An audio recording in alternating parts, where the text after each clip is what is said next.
ৰাজনীতিৰ বিষয়ে ক'ব গ'লে বৰ্তমান ধৰক ৰাজনীতিৰ দুটা ভাগ কৰি দিছে। বৰ্তমান মই মাৰ্কেটত যিটো দেখিছোঁ এতিয়া হিন্দু চাইডত এটা বিজেপি চলি আছে, মুছলিম এটা চাইডত মানে কি হেৰি কংগ্ৰেছ চলি আছে। ভগোৱাটো এইটো আমি ভগোৱা নাই, ৰাজনীতিয়ে ভগাইছে। এতিয়া চাওঁ মিলাপ্ৰীতি কৰি কোনে কোনটো ভাল পায় সেইটো ৰাইজে দিব। আমাৰ খুব মৰমৰ ভাইটি এজন আছে ৰূপক শৰ্মা, ইজ দ্য বেষ্ট। আৰু বেলেগ আহি কোনো লাভ নাই, তেওঁৰ ডেভেলপমেণ্ট বহুত। প্ৰত্যেকটা গাঁৱে ভূঞে ভিতৰে বাহিৰে সম্পূৰ্ণ ৰাস্তা বনাইছে, ড্ৰেইনেজ ছিষ্টেম ভাল কৰিছে, ইলেক্ট্ৰিচিটি ভাল কৰিছে, গোটেইখিনি ভাল কৰিছে, তেওঁৰ ওপৰত নাই। পৰিৱৰ্তনৰ কথা কৈ থকা চৰকাৰখনে যিখিনি পৰিৱৰ্তন কৰিম বুলি কৰিছিলে সেই গোটেইখিনি পৰিৱৰ্তন কৰিব পৰা নাই। তাৰপিছত দ্বিতীয় কথাটো হ'ল কি, আমাৰ অসমীয়া মানুহৰ খিলঞ্জীয়া অসমীয়া মানুহৰ যিখিনি ইয়াত অভাৱ অভিযোগ আছে এই অভাৱ অভিযোগবিলাক পূৰণ কৰিব পৰা প্ৰাৰ্থীজন আমাক লাগে। ইলেকশ্যনত ভোট দিমেই, তেওঁ মানে কি আৰু ভোট দিলে যাক জিকাম, তেওঁ মানে কি কামবিলাক ভাল কৰিলে ভাল হয়, অসমৰ উন্নতি কৰিলে ভাল হয়, ৰাস্তা পদূলি নগাঁওখনৰ গোটেই কাম কাজখিনি কৰিলে ভাল হয়। যিটো এতিয়া চৰকাৰ আছে অসমতে হওক বা কেন্দ্ৰতে, সেই চৰকাৰটো অহাৰ পিছত সেইটো চৰকাৰ আণ্ডাৰত আমি দেখিছোঁ পৰিৱৰ্তনবিলাক হৈ আছে, ৰাস্তা পদূলিয়ে হওক, শিক্ষাৰ ক্ষেত্ৰত হওক। ইলেকশ্যনটো আপোনাৰ 18 তাৰিখে, এতিয়া ভোটটোতো দিবই লাগিব। ৰাইজৰ যিখিনি কৰিম বুলি কৈছিলে আমাৰ প্ৰধানমন্ত্ৰীয়ে সেইখিনিতো একোৱেই নকৰিলে।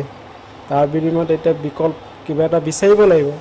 যদি ৰাইজৰ কাৰণে কাম কৰিলেহেঁতেন তেতিয়া আমি প্ৰধানমন্ত্ৰী মোদীক আকৌ সেইটো কাৰণে তেখেতক আনিলোহেঁতেন, কিন্তু বিকল্পটো দেখোন তেনেকৈ একো আৰু কাম কৰা নাই বুলিও ক'ব নোৱাৰি, কৰিছেও যথেষ্ট, কিন্তু যিখিনি দুখীয়া মানুহৰ কৰিব লাগিছিল সেইখিনি কৰা নাই। সেইকাৰণে আমি তেখেতক সেইখিনি অনুৰোধ জনাম যাতে ছেকেণ্ড টাইম তেখেতে সেইখিনি উপায় তেওঁ কিবা এটা কাম কৰি দেখুৱায়, তেনেকৈ আমাৰ দুখীয়া মানুহৰ কাৰণে অলপ ভাল হ'ব।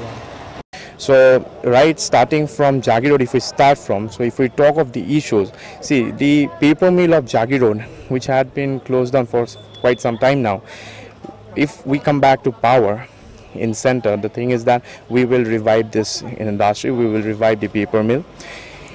When we talk of Jagirod, there are other problems like there is a very organized, there used to be a very organized market for dry fish, which is not really working very properly at this moment. So that will be another issue that will be taking up this time. See, there are a lot of hospitals which are already here, but the thing is that these hospitals that we are talking about, the hospitals here in question, are in pathetic condition. So the thing is that we will revamp them once we come back in power. এই BJP দলে তেওঁলোকৰ ৰাজনৈতিক নিৰ্বাচনী ইস্তাহাৰত কথাষাৰ ঘোষণা কৰিহে দিলে। তেওঁলোকে হেনো এই নাগৰিক সংশোধনী বিধেয়কখন এইবাৰ আইন কৰিহে দিলে। আমি কংগ্ৰেছ দলে এই আইনক তীব্ৰভাৱে প্ৰতিৰোধ কৰিম।